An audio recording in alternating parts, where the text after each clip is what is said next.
everyone, welcome to yet another episode of Hannon Inside Out. I'm super happy that you're all able to join us today. Today we'll be speaking with Shelby Hallman, who is our reference and instruction librarian for science and engineering. Hi Shelby, how are you doing today? Hi, I'm doing well. Thank you for having me. Thank you for joining us. So we can go ahead and get started with our questions. First question, when you tell people you work at the library, what is their typical reaction? Sure. So generally thinking outside of the university sphere, people tend to react in a pleasant but maybe surprised way. I think some of that probably has to do with stereotypes people have about librarians as being like very stern or something. Especially then when I tell them that I'm an engineering or science librarian, there's sometimes some confusion, but I think a lot of that has more to do with that they don't know what that means. Understandably, it's not that common to come across engineering librarians compared to, say, public librarians that most folks probably have, some experience with or some memory of working with in the past. So how did you become a librarian? Sure. So it's a little bit of a tale, I guess, in this sense. And I like this question a lot because I really like hearing about how others came to, come to libraries. I think we all take different journeys to end up here. It kind of started at a young age with an interest in libraries.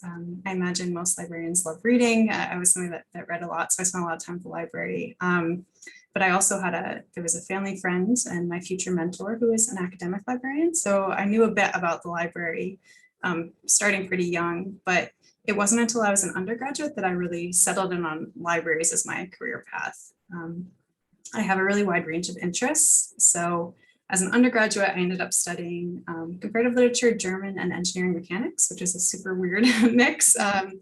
And I didn't really know what I wanted to do with that. And it wasn't until my advisor was talking to me one day, we used to talk about books that we liked, we would share them back and forth. And she just offhand said, like, have you ever thought about librarianship? And that kind of started me down this path where I started doing internships and exploring the world of academic libraries. But then to take it a step further, I really settled in on STEM librarianship a few years later. During one of my engineering classes, we were doing a final design project and our professor we had to find and use engineering standards, and none of us knew what those were. We didn't know how to find them and we didn't know how to use them. And we also didn't know that there were engineering librarians on campus that could help us. And so it was a really frustrating experience. We all hated it. And after that, I'd been introduced to the engineering library. I realized that was what I wanted to do. I wanted to help other people so that they wouldn't get in that situation. So they could avoid some frustration, some headaches. So from then on, I focused on STEM librarians. I went on to get my master's in library and information science and just jumped right in to being a STEM librarian. Nice. It sounds like the timing worked well for you, except the frustration part. yeah, everything kind of fit together in an interesting way to staff. Could you tell us a little bit about your job now? Sure. So as mentioned, I'm the reference and instruction librarian for science and engineering. So that means that I work with students and faculty in Seaver College to help support their learning and their research. That could look like going into classes to do a guest lecture about specific resources, or it could be working one-on-one with somebody to help them with their research, or even building out our collections, so purchasing items to add to the library. And in particular, so I think of my role as being a connector of the really great library services and resources that we have here at LMU to those students and faculty. And what sort of I bring to that role is that I specialize in STEM resources. So things like standards, which I mentioned, or patents or materials data, all these different types of information that students might need to use in the course of their studies. So I try to be a connector and then also help people to be able to effectively locate and understand and use all of those resources. Nice. So how does your job play a role in diversity, equity, and inclusion in STEM? Yeah, so utilizing library resources and services to support underrepresented students is a passion area for me. Within STEM fields, many of those fields, not all, but many, are disproportionately white male dominated. And so then BIPOC and female students are underrepresented in those fields. And when I was a student, I experienced a little bit of this. A lot of my engineering classes or STEM classes were predominantly male. And so this is something that's like very close to my heart and that I really try and think about in my work.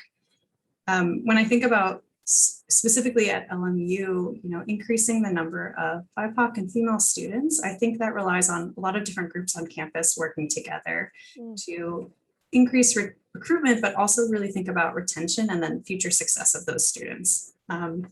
And one way that I think the library can help with that is thinking about skill development. So this could be information literacy, but also research skills, the ability to acquire and use technical knowledge and very specific types of knowledge. Really think about how we can help these students broaden the set of skills that they have so that when they leave the university, if they're in a situation like maybe nobody else in their meeting room looks like them, or they come up against, the old boys club in industry, hopefully in those moments, they can draw upon some of those skills and those wide range of experiences they've had here at LMU to feel more confident and really be more successful in the long run in those situations. I'm sure that's really helpful and helps to welcome people to the library as well. Yeah, building some of that network too, so that they have support network and mentors and. Yeah, networking is really difficult, but it's important. So do you only work with science students and faculty? No, so the department I'm in, reference and instruction, is a team of really awesome librarians and staff. And in our department, we support all of the different reference avenues in the library. So things like chat shift or chat, which is online. We also have the information desk in the building for those folks that have been in the building. And so in those situations, we're working with all sorts of students who come to ask us questions. And we even work with students that aren't even at LMU. We're part of the American Jesuit Colleges and Universities. I don't know if it's alliance or association or what word comes next, but we work with other universities around the country. And so we support their chat services as well online. So sometimes I'm working with students that are not science and are not at LMU as well. And then my department also does a lot of general instruction. So for folks that have taken first year seminar or rhetorical arts, chances are you've had somebody in my department come and do that instruction. So in those cases, we're working with students from all different majors and departments. Nice. It sounds like you have to have a diverse set of skills to work with all of these different people. It's a lot of fun. I feel like the secret of being a librarian is it's not knowing everything, it's just knowing where to look for things. And so, when working with students from a department that I'm maybe not familiar with, we have like really great lib guides or, great colleagues too that can give input. Right.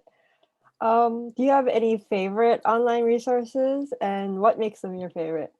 Sure. So this is a bit of a nerd answer. I'm thinking about especially science and engineering items. So my two favorite databases are, I'm not going to talk about them too much, but are Engineering Village, which is an engineering focused database, and then Boba Science, which is focused on general science research. But my third favorite, which I think is maybe more interesting, is Derwent Innovations Index. So Derwent, for short, is a patent database. And the reason that this is so interesting is that US patents are freely available online through the US Patent and Trademark Office. However, they can be really confusing. If you think about it, when a company patents something, they don't want their competitor finding that patent. They don't want them to be able to read and understand it because then they could take their trade secrets. So what people do is they make their patents specifically obfuscatory, which means they kind of obscure the titles or the meaning to make it harder to find. So things like the first iPhone patent, for instance, the title for it is electronic device. Chances are if one of us was searching for it, we wouldn't think to look for that, right? Because it's just so broad. We'd probably use something like cellular device or something like that.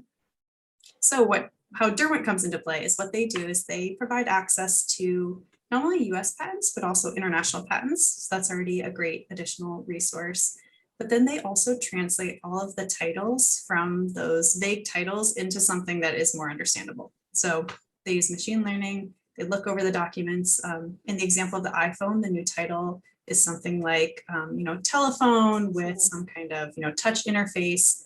So that's already a lot more helpful than electronic device. So So yeah, it's a kind of an obscure but really helpful database. Yeah, electronic device is very broad. Yeah. A lot of things. Yeah. So that wraps up our main questions today. Do you have any advice or words of encouragement for anybody watching?